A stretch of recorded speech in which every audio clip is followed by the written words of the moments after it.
इसके पीछे वाला लेक्चर में आप पढ़े हैं कि वेग एंड गति, चाल और दूरी, चाल और वेग में क्या डिफाइन है, इसके बारे में पढ़ लिए हैं। अब हम पढ़ेंगे दोनों के बीच क्या रिलेशन है, ये भी तो पढ़ना है। तो रिलेशन समझ सकते हैं, आप समझ सकते हैं रिलेशन बिटवीन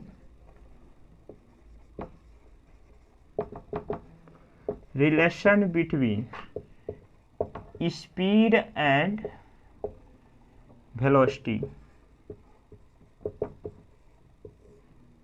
ठीक है, मतलब चाल और वेग में क्या संबंध है, आप इसे समझ सकते हैं। तो चाल और वेग में क्या संबंध है कि आप समझ सकते हैं कि जो डिस्टेंस होता है वो हमेशा बराबर या बड़ा हो सकता है किससे, डिस्प्लेसमेंट से। अच्छी तरह से डिस्टेंस और डिस्प्लेसमेंट पे हम अच्छी तरह से पीछे वाला जो आप इसी चैप्टर के पढ़िएगा, इसी में चैप्टर में मिलेगा, किसी लेक्चर में मिलेगा, मतलब कि मेरा ही लेक्चर में मिलेगा इसी में, कि डिस्टेंस डिस्प्लेसमेंट हमेशा 12 और बराबर होता है, इसके बारे में विशेष चर्चा की है हम। ठीक है, हमको उम्मीद है कि आप समझ गए होंगे, या तो समझिए कि दूरी डिस्प्लेसमेंट हमेशा 12 या बराबर होता है। ठीक है, दोनों तरफ अगर टाइम से भाग देते हैं, समझ रहे हैं, तो अगर टाइम से डिस्टेंस में भाग देंगे तो डिस्टेंस है तो क्या डिफाइन होगा, स्पीड, जो इसके पीछे बताते हैं, और टाइम से भाग देते हैं डिस्प्लेसमेंट में तो क्या मिलेगा, वेलोसिटी। यही तो रिलेशन है कि हमेशा स्पीड वेलोसिटी से बड़ा ही होता है, कि हमेशा स्पीड वेलोसिटी से या तो बराबर होगा या बराबर होगा। ठीक है, हमको उम्मीद है कि समझ गए होंगे। इसी आधार पे आप बोल सकते हैं कि स्पीड जो होगा बटा वेलोसिटी बराबर या बड़ा 1 से हो सकता है, क्योंकि वेलोसिटी में 1 से गुना करें, वेलोसिटी अगर नीचे आएगा तो यहाँ 1 बचेगा, वही आधार पर हम लिखे हैं। ठीक है, या इसको और लिख सकते हैं, वेलोसिटी बटा स्पीड वह लेस देन और इक्वल हो जाएगा किसका, 1 का। ऐसे भी इसको बोल सकते हैं। अगर वेलोसिटी नीचे आएगा तो ग्रेटर देन, अगर ये स्पीड अगर नीचे जाएगा तो ये माने तो 1 से क्या होगा, छोटा ही होगा, वेलोसिटी बटा स्पीड देखिए 1 से छोटा होगा या इसके बराबर होगा। ठीक है, हमको उम्मीद है कि आप समझ गए होंगे, यही इसका रिलेशन है, इससे अलावा कुछ नहीं। इसके रिलेटेड और हम अगला बात करते हैं थ्योरी का ही, और चाल और वेग और त्वरण अभी जा रहे हैं पढ़ाने, ये तीनों के बीच में न्यूमेरिकल कुछ लेकर आएंगे अगला लेक्चर में। ठीक है, रिलेटेड प्रॉब्लम, और उसके बाद हम बताएंगे कि वर्टिकल और हॉरिजॉन्टल लाइन में अगर किसी पार्टिकल को मोशन कराएंगे तो उसका इक्वेशन क्या होगा, और वर्टिकल के लिए क्या होगा। और वृत्तीय गति है तो उस तो अगला चैप्टर में ही, जो अगले जब चैप्टर आएंगे तो वह धीरे धीरे उसको, एक अलग चैप्टर है उसको अगले पढ़ा सकते हैं। ठीक है, ठीक है, तब हम बात करते हैं एक्सेलरेशन, जिसको त्वरण कहते हैं। एक्सेलरेशन, ठीक है, त्वरण कहते हैं। त्वरण किसे कहते हैं, किसी भी को पहले फार्मूला लिखाते हैं, फार्मूला से ही उसको परिभाषित करते हैं ताकि आपको याद रखना न पड़े, याद करना ना पड़े। यही कारण है कि त्वरण को एक्सेलरेशन के बीच में हम कैसे बताने जा रहे हैं। ठीक है, सब कोई जो है पहले परिभाषा देता है तब लिखता है, लेकिन हम वैसा नहीं करते, पहले थ्योरी, पहले उसको क्या बोलते हैं, फार्मूला लिखते हैं, उससे डिराइव करते हैं उसको क्या कहते हैं। ठीक है, ताकि आपको याद करना ना पड़े, क्योंकि इक्वेशन तो ऑलरेडी आपको याद रखना है, क्योंकि न्यूमेरिकल बनाना एग्जाम में, डायरेक्ट तो प्रूफ तो करना नहीं है। तो यही कारण है कि उससे डिफाइंड आप कर सकते हैं, वही बात करेंगे। एक्सेलरेशन को ए से डिनोट करते हैं, क्या करेंगे, इसको डिनोट करते हैं ए से। ठीक है, तो ए बराबर v minus u by t. V क्या है, इनिशियल वेलोसिटी है, वी क्या है, फाइनल वेलोसिटी है, सॉरी, यू इनिशियल वेलोसिटी है, वी क्या है, फाइनल वेलोसिटी है। आप हिंदी वाले लिख लीजिएगा कि यू हो क्या है, इनिशियल वेलोसिटी जिसको प्रारंभिक वेग कहते हैं, वी क्या है, फाइनल वेलोसिटी जिसको उसको अंतिम वेग कहते हैं। ठीक है, आप समझ सकते हैं। उसी से कैसे करते हैं देखिए, या फिर टाइम आ गया है, टी क्या है, टाइम है, कि क्या है, टाइम है। अब इसी से डिफाइन कर सकते हैं कि समय जो होता है वेग में से वेग घटेगा, तो वेग में परिवर्तन, वेग में अंतर, इसको कैसे डिफाइन कर सकते हैं देखिएगा। सब किताबों में मिलता है वेग में परिवर्तन की दर को कैसे डिफाइन करते हैं। तो दर हमेशा टाइम को बताता है। जैसे पढ़िए होइएगा मैथ में आर प्रतिशत, मतलब क्या, आर बटा 100, प्रतिशत हमेशा क्या कहता है, बटा 100। ठीक उसी प्रकार टाइम क्या है, बटा में है। ठीक है, आप, हमको उम्मीद है कि आप समझ गए होंगे।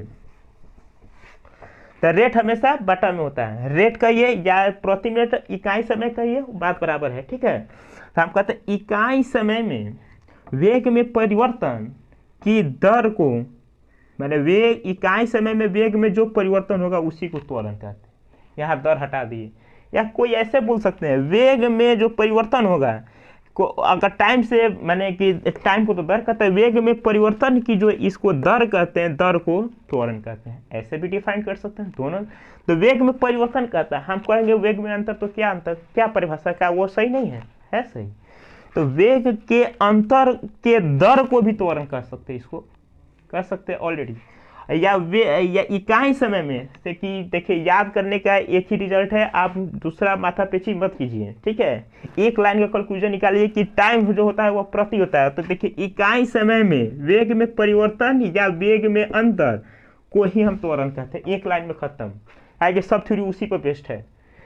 दर से भी डिफाइन कर सकते हैं, दर जो टाइम को भी दर कहते हैं, तो वेग में परिवर्तन तो ऊपर से आना होगा, दर होगा तो ऊपर से, तो वेग में परिवर्तन की दर को ए कहते हैं। ठीक है, या इकाई समय में तो प्रति हमेशा के बाटा में 1 होता है, जैसे आप समझते हैं। एक मिनट थोड़ा सा रफ करते हैं, यहाँ 10 मीटर पर सेकेंड लिखते हैं, तो इकाई समय यहाँ क्या है, एक छुपा हुआ, तो इकाई समय में मीटर क्या है, दूरी होता है, दूरी होता है। लेकिन हमने वेग, अगर वेग डिफाइन करना होगा, किसी कहता है किसी पार्टिकल का वेग 10 मीटर पर सेकेंड है, तो इकाई समय, यहाँ एक छुपा, इकाई समय में तय की गई कुल विस्थापन कितना होगा, 10 मीटर हो जाएगा। तो कुल यही विस्थापन वेग कहलाता है। एक लाइन में खत्म। वही हम बात करते हैं यहाँ। अगर कोई कहेगा ए, तो ए बराबर क्या हो जाएगा, इसका एस आई यूनिट हम बता रहे हैं, इसका एस, उम्मीद है कि आप समझ गए होंगे इसको। ठीक है, अब त्वरण की बात करते हैं, तो इसको डिनोट करते हैं मीटर पर सेकेंड स्क्वायर। ठीक है, ऐसे लिख सकते हैं ना, इसको ऐसे भी लिख सकते हैं, मीटर पर सेकेंड बटा सेकेंड लिख सकते हैं ना, इसके हिसाब से लिखे हैं। ठीक है, अब देखो ये सेकेंड है, तो यहाँ एक छुपा हुआ है, तो एक सेकेंड में, मतलब इकाई समय में मीटर पर सेकेंड किसको होता है, वेग। तो वेग में जो परिवर्तन होगा या अंतर होगा वही तो त्वरण है। आप ऐसे भी डिफाइन कर सकते हैं, इससे भी डिफाइन कर सकते हैं। ठीक है, इसमें एक और केस की हम बात करना चाहते हैं, उम्मीद है कि आप समझ गए होंगे। अब देखिए, एक और केस की हम बात करते हैं, कैसे, अगर भी 12 होगा u से तो त्वरण होगा। ठीक है, अगर मैंने इसको इधर लिखना है। ठीक है, अब देखिए इसमें क्या क्या कंडीशन है। कंडीशन नंबर 1 है, केस 1 में देखिए क्या है, केस 1 में कि अगर भी, जैसे प्रारंभिक वेग है जिसको इनिशियल वेलोसिटी कहते हैं, इसको फाइनल वेलोसिटी कहते हैं। अगर उसको फाइनल वेलोसिटी, जो अंतिम वेग, अगर u से अगर 12 होगा तो ये हमेशा पॉजिटिव होगा, तो ये बराबर क्या होगा, पॉजिटिव मान होगा, या ये जो 12 होगा 0 से 12 होगा। समझ में आया, तो इसको त्वरण कहेंगे। एक मिनट, ठीक है, उसको त्वरण चैप्टर है। त्वरण इसलिए कहते हैं कि निगेटिव में त्वरण होता नहीं है, होता इस संसार में होता नहीं, होता है मंदन, लेकिन बहुत कम होता है, उसको डिस्कशन नहीं करते हम लोग। ठीक है, त्वरण होता है, तो इसलिए उसको त्वरण नाम दिया गया है। ये नहीं समझिएगा कि यहाँ डिफाइंड जब ऐसे कर दिए तो ऐसे इसको कहा है, यहाँ त्वरण कर रहे हैं, वही हम बात कर रहे हैं। आप समझ सकते हैं, ए बराबर v minus u by T, तो ये फाइनल वेलोसिटी है, ये क्या है, इनिशियल वेलोसिटी है। ठीक है, आप समझ सकते हैं कि जब अगर फाइनल वेलोसिटी इनिशियल वेलोसिटी से अगर 12 होगा तो क्या होगा, पॉजिटिव मान होगा, पॉजिटिव होगा। अगर टाइम से भाग देंगे तो पॉजिटिव होगा, तो ए का मान पॉजिटिव होगा, इसका मतलब कि 0 से 12 क्या होगा, पॉजिटिव होगा, तो उसको त्वरण कहेंगे। केस 2 में देख सकते हैं आप, एक लाइन में हम कंक्लूजन निकाले, बहुत सारे किताब में होगा कि त्वरण को अलगे डिफाइन करता है, मंदन को अलगे डिफाइन करता है, और वेग कब शून्य हो सकता है ये अलग डिफाइन करता है त्वरण, वहाँ बात कर रहे हैं। केस 2 में देख रहे हैं, केस क्या है 2 में कि अगर फाइनल वेलोसिटी u से छोटा हो, मतलब ये प्रारंभिक वेग से कम हो जाता है, एक लाइन में कि अगर अंतिम वेग अगर इनिशियल वेलोसिटी में प्रारंभिक वेग से अगर छोटा हो जाता है तो ये बराबर क्या होगा, मतलब भी कम है और u ज़्यादा है, तो ज़्यादा में से कम को घटेगा तो माइनस होगा, तो यहाँ निगेटिव माइनस होगा, निगेटिव होगा। ठीक है, अब यहाँ समझ सकते हैं जब निगेटिव होगा तो ए का मान कितना हो सकता है, 0 से छोटा होगा, 0 से छोटा, तो इस केस में इसको मंदन कहते हैं, तो इस केस में इसको क्या कहते हैं, मंदन कहते हैं, जिसको इंग्लिश में डी एसेलरेशन कहते हैं, डी एसेलरेशन कहते हैं। ठीक है, इसको मंदन कहेंगे। तीसरा नंबर यहाँ लिख रहे केस 3, अगर v बराबर u के बराबर हो जाएगा, ठीक है, तो एक्सेलरेशन क्या होगा, 0 हो जाएगा, तो इसको कहते हैं कांस्टेंट, CONSTANT, कांस्टेंट मतलब नियत।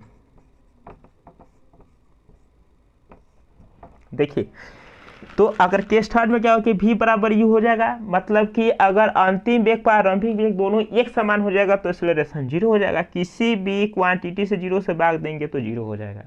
ठीक है, तो यहाँ एक्सेलरेशन क्या होगा, 0 हो गया। तो आप इसे समझ सकते हैं कि कोई पार्टिकल अगर समझ सकते हैं कि एक समान वेलोसिटी से जाता है तो रुकिएगा, तो एक समान वेलोसिटी के जाएगा तो u क्या होगा, एक वही मान होगा, अब v वेलोसिटी से वो रुक ही जाता है उसी वेलोसिटी से, तो u एक ही समान होगा, तो u तो मतलब कि v भी वही वेलोसिटी होगा, तो दोनों को अगर बराबर है तो घटाएंगे तो 0 होगा, तो इस कंडीशन में ये 0 हो जाएगा।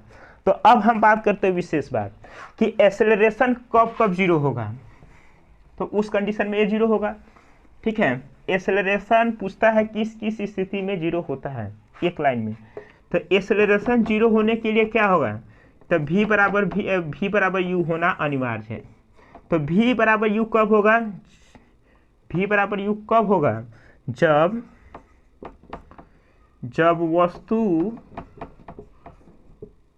वस्तु का वेग क्या होगा, एक समान होगा, एक समान होगा।